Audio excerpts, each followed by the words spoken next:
So, good morning, beloveds.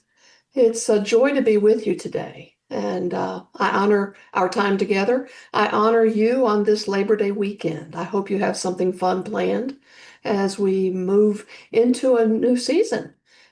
Labor Day has always marked that new beginning of a new season for me, and so we'll see how it all unfolds for us. So today we'll be exploring a truth that touches every single one of us, and that's change. It may be unexpectedly something that comes about, or it may be something that changes with great anticipation. It may come gently or with a thunderclap, but one thing for certain is change is inevitable. And if you don't believe it, just think about what yesterday was, and it's not the same as it is today. And so the thing about change is, and today we're going to speak not just about accepting change, but embracing it, welcoming it as a divine unfolding, as a sacred invitation into growth, into renewal and transformation. I have an affirmation that I've been using this month because this month has been my focus around change. And that affirmation is I embrace change as a gift of tomorrow. And when we look at anything as a gift, it really settles differently with us. We're a little more open to receiving if we look at it as a gift rather than something we're being forced into. Well, in unity, the way we view it is that we are spiritual beings living in a constantly evolving experience. And the world changes, our relationships change, our bodies change, but spirit, the divine presence within us, remains constant in all ways at all times. Charles Fillmore, our co-founder, taught us that we're not victims of change, but we are co-creators in the ongoing process of change. And change isn't something to be feared. It's just a doorway to our next expression of God, of that which we are. And so we align our thoughts with truth, with a higher vision of life, and we step into change as a partner with spirit, not a prisoner of circumstance. I think when I look at change, it's one of those that we're either living in a consciousness of abundance or a consciousness of lack and fear. And so we embrace change and we become proponents of it, recognizing that we are truly the co-creators of all of the changes in our world. And so, where in the Bible do we hear about change? Well, from a biblical perspective, it comes, one of the places is in Ecclesiastes 3. And there we look, it says, to everything there is a season and a time and a purpose under heaven. And so as seasons change, much like ours will be starting to change here soon, so does everything in our lives. This passage reminds us that life unfolds in cycles and seasons. Winter becomes spring, grief gives way to joy, and ending always contains a seed of a new beginning. Well, Jesus, our brother in Wayshore, was a true model of this transformation. He healed, he grew, he challenged the status quo. And ultimately, he transcended even death.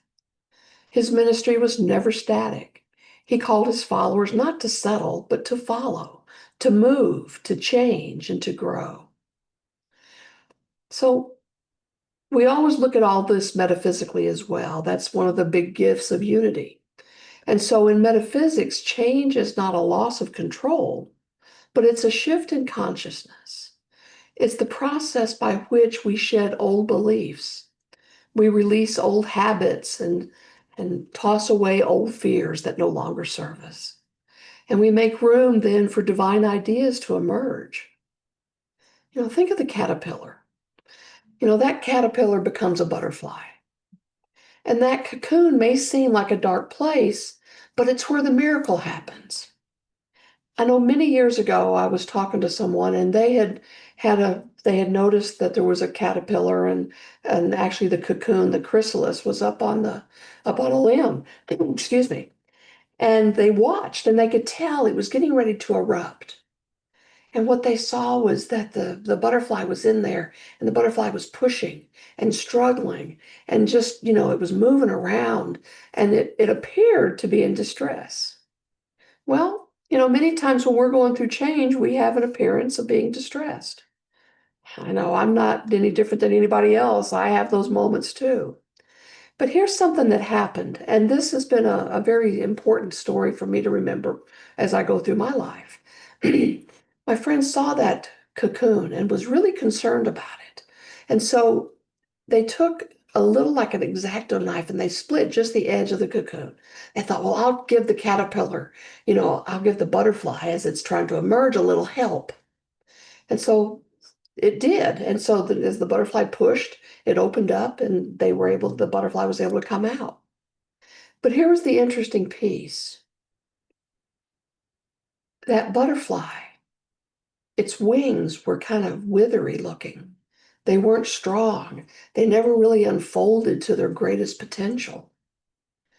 And through some study and some greater understanding, we discovered that the way the butterfly becomes so strong, the way their wings become so magnificent, and that they're able to expand their wings and take flight, it has to do with the exercise and with the trauma that they actually, what we would say is trauma, that they go through in that cocoon while they're trying to emerge, while they're becoming their next iteration of who they are, from caterpillar to butterfly. And so that struggle against the cocoon walls is what gives them the strength of their wings. So by helping that butterfly, unfortunately, my friend condemned the butterfly because it didn't allow it to go through its process. It didn't allow it to take each step of its emerging in order to be all that it had the potential to be. And so we always need to remember that sometimes these things that we see as struggles around change are really part of the gift. They are preparing us. They're setting us up for our future to be all that we're here to be. You may be in a season of letting go, or you may be on the edge of a new beginning. Wherever you are, Spirit is already there, guiding the way, preparing the next step. And so remember, I embrace change as a gift of tomorrow, as a gift of tomorrow. And all these gifts that we come through as this life unfolds with us, within us, and around us, it's part of the journey. So if we live in this truth that change is a gift, and if we live in that place of embracing change, what does that really look like? When something shifts, when a job ends or a relationship changes, when life surprises us, we breathe, we pause, and we remember who we are. We say, this too is part of my journey. We ask what Spirit is seeking to bring forth in us now. You're not the same person you were last year, nor will you be tomorrow. You're evolving, and change is how the soul unfolds its wings. And so as we navigate change, we're getting to exercise those spiritual muscles. And I'll be honest with you, during the introduction, said I was coming to you from my beautiful Sky Valley. Well, since last we were together, I've gone through some changes. I've actually left Sky Valley. I've left Georgia. And as a matter of fact, I've left the US. I'm right now coming to you just north of the border in Canada, in Manitoba. And so this has been a big change for me. And I'm not going to tell you a tale. It has not been the easiest thing in the world, because it seems like everything was hurry up and wait. Everything was like, okay, let's do this, or let's make this change. And then it was like, okay, well, we have to fill out this paperwork, and then packing. Lord knows that's a crazy thing to do. But so I'm in the midst of all sorts of changes, and I haven't necessarily been happy about some of them as they were going on. But the thing is I know, and I know within me, and I have to remind myself of this. I know within me that each change that happens, that each thing that comes across, I am co-creating this. And as I co-create this, I do so with the future of my being in mind. And so let me share with you a few spiritual tools that will support us in embracing change. One, and this is something, it seems like everything that we use, this is one tool that shows up in every life situation, and that's affirmations. We speak words of truth into our experience. And so I embrace change as a gift of tomorrow is an affirmation to help us live into that truth. And then we say it when fear arises. We say it to help calm our heart, to ease our concerns, to get out of that monkey mind, that ego mind that we carry around with us in this human form. So speak words of truth into our experiences. The second one is another one that's very much used in all that we do in unity, and it's denials. It's where we release false beliefs. Change is not a loss. It's life expressing itself anew.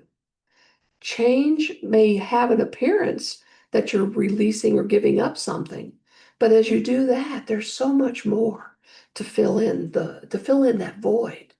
We know that the universe abhors a vacuum. So anytime that we create a vacuum by releasing or by embracing something new, what we're doing is we are opening ourselves up to that highest and best. And the third step here, meditation. Sit in the stillness, listen for guidance.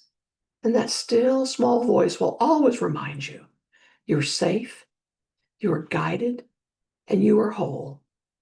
It's always there. And that's a truth that is always true.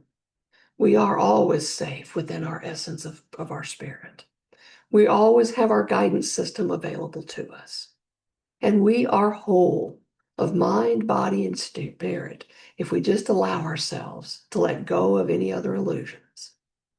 And that fourth piece, and it's one of the big ones, it's one that we walk in everything that we do in our lives, and that's faith. That we need to trust in divine timing, even when we cannot see the full picture. And remember that spirit or source or God, by whatever name you use, sees whatever the whole picture is for us. If I think about this and some of the stories of different things that went on and how we look at this from the metaphysical perspective, I have to consider the story of the Israelites in the wilderness. They wandered for 40 years, and it's like, why? But it wasn't because God abandoned them, but because their consciousness had to shift before they could enter into that promised land. They weren't ready. When they escaped out of Egypt, they weren't ready to be going right into that promised land. Their consciousness had to shift. They had to grow to that point of spiritual awakening to who they truly are. And they had to let go of that bondage thinking, because they had been living in that way of being forever. And so it took a time. And metaphysically, the term 40 means enough. And so they had to take enough time in order to shift from bondage thinking to claim their freedom thinking. Maybe you're in a wilderness right now. Not necessarily lost, but being prepared. Prepared for the gift of tomorrow. Prepared for that higher vibration, for that deeper love, for that new opportunity. And so, beloveds, life is not static. We are spiritual beings having a human experience, and that means that we will be stretched and nudged and invited to grow at every turn. And change is not the enemy. It's the evidence that spirit is alive within us. And that discomfort that we might feel is not a punishment, but it's a preparation, much like the butterfly trying to get out of the cocoon. It's a preparation for what's next. And so today and every day, let us affirm with courage and joy, I embrace change as the gift of tomorrow. And so with that, I'll leave you, and we'll go ahead and prepare for a time of meditation. I'm going to share a screen and get us ready here for a little background.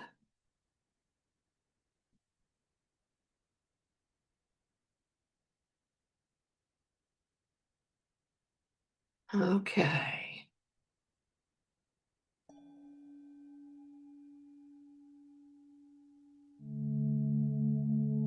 Well, let us take a moment and turn within. If you'll gently close your eyes, begin to follow your breath.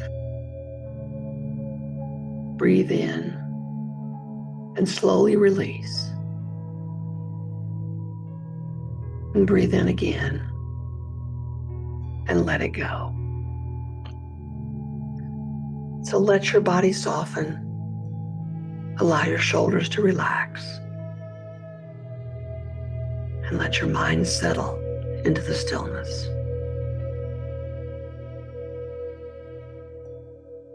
Allow your awareness to gently move inward toward the sacred space within you, the space where spirit dwells. Here, you're safe, you're supported, and you're whole. And as you breathe, bring to mind something in your life that is changing, or something that you wish would change. It may be clear or uncertain. It might be easy or difficult, but just notice it. Let it arise without judgment. And gently affirm within, I embrace change as a gift of tomorrow. And repeat it once again softly in your heart. I embrace change as the gift of tomorrow. Feel the truth of these words settle in your body. Change is not the end. It's the unfolding. It is spirit moving you forward, calling you to a higher expression, a deeper peace, a greater love. Let yourself rest in the knowing that you're not alone. You're not alone in this change or in any aspect of life. The same presence that beats your heart and breathes your breath is guiding every step of your journey. And so let us take a few moments now in silence to be still, to listen, and to receive in the silence.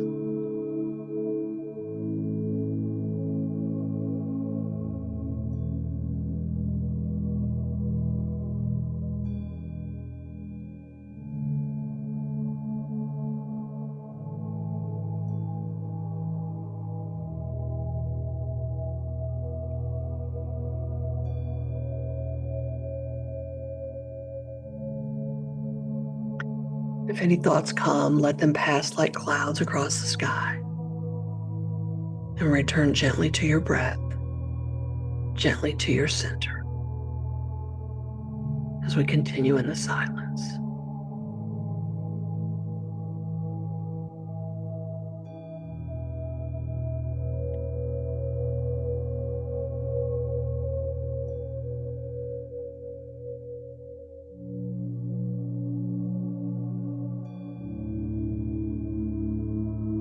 As we begin to return from the silence, we bring back the affirmation one more time. I embrace change as the gift of tomorrow. Feel the power of that. Feel the peace that comes when you let go and trust. And now, slowly bring your awareness back to the room. Wiggle your fingers and your toes and just feel the chair beneath you. And take one more deep, grateful breath.